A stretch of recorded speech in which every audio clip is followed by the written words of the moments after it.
Welcome back to Buckeye Football Weekly. And, Coach, we talked off the top of the show about a gentleman who was jobless and homeless not too long ago. But as we bring that man in now, much anticipated, and it is our pleasure to bring in President Gee, and the highest-ranking official we've had on this show. That's for sure. And he now has about 50-some thousand children and a bunch of us folks working with him. And he's got a rec room of 105,000 seats, and we're excited you're back. Yeah, thank you. And I'm very excited to be back. You know, Coach, the thing that, and I was just saying before the show to a couple of folks, the thing that I hadn't realized is the power of the spirit of this place and the impact that it has on the state.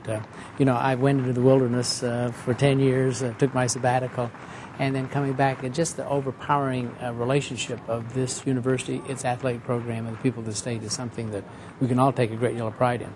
Well, I can tell you that we were out in Seattle, as you know, playing the Huskies, and we had the Alaska alumni group and the Portland alumni group there, probably 15,000 people in Seattle, Washington, all buzzing about Dr. Gee is coming back, and they're excited and they're fired up, and it's got to make you feel great. Oh, it does make me feel great. I hope that it ends up being very positive, because obviously I don't want it to be Halloween 2, Jason's back, you know, something like that. But, you know, and you heard me say this once, Jim, and that is that Thomas Wolfe said you can't come home.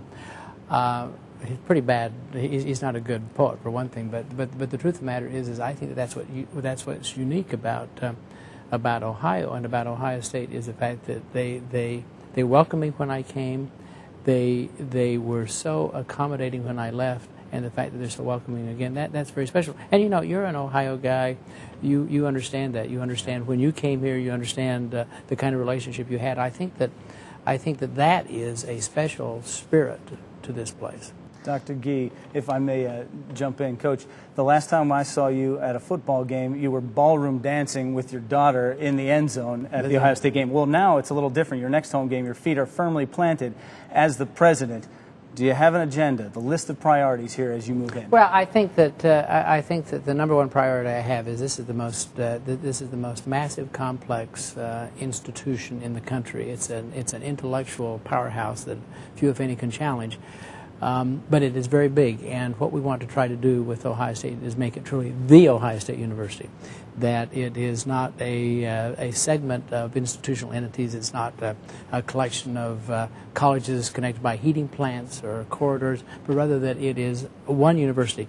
And that, by the way, is what our athletic program does. It's a unifying force. Everyone cheers the Buckeyes, and you know, whether you're a physicist, chemist, or whether you're a newspaper reporter, or whether you live in any part of the state, and that I think is the power of the future of this institution. If we can harness the vitality of this institution, every aspect of it, that we're all pulling in the same direction, we will do something very special in higher education. And Coach, you can certainly attest to the facilities that got underway under your original tenure here at OSU, and what it does for recruiting and things like that.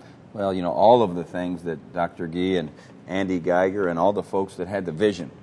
The thing that struck me when Dr. Gee came back, and I knew of him, and we corresponded at times over the years as educators, but the thing that struck me when he came back here in July, late, I guess it was early August, and he said, Ohio State is set to go from excellence to eminence.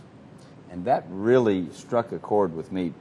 We feel that way as an athletic program, that Ohio State has always had excellence, and our goal is eminence, and institutionally as well. Is to be the best, and you know, I mean, if you're Ohio State University, you should have only one aspiration, that is to be the best Ohio State you can be. And by the way, if we're the best Ohio State, we will be the best university in the country, because I think that I think that you as a coach, I think that we as a university will set our standards higher than most other people will.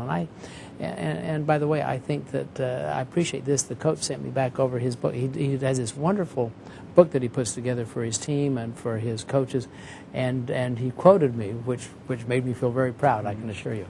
Well, you can attest to what an important role fundraising is in a university of this size, certainly.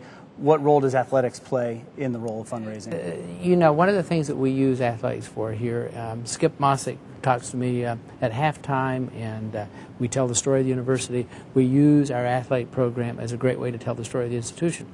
And I just want to applaud Coach Tressel. He does that better than most people. He really uses the power of his platform to tell about the greatness of the institution, whether it be our libraries, whether it be our College of the Arts, whether it be the Wexner Center, whether it be our medical center.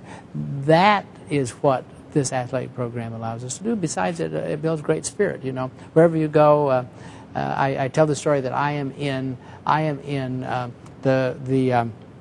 a large hotel, the Peninsula Hotel in Beijing, China, a year and a half ago, and across this big hotel lobby, all of a sudden I hear someone scream, "OH!" What more can you say? There you go. There you go. The final word. Thank you very much. We could spend the whole show, guys, talking about this, and our pleasure. Again, Honor to be here. Honor to be here. Thank you very much for the time. We've still got highlights to get to a little later in the show. We're back after this.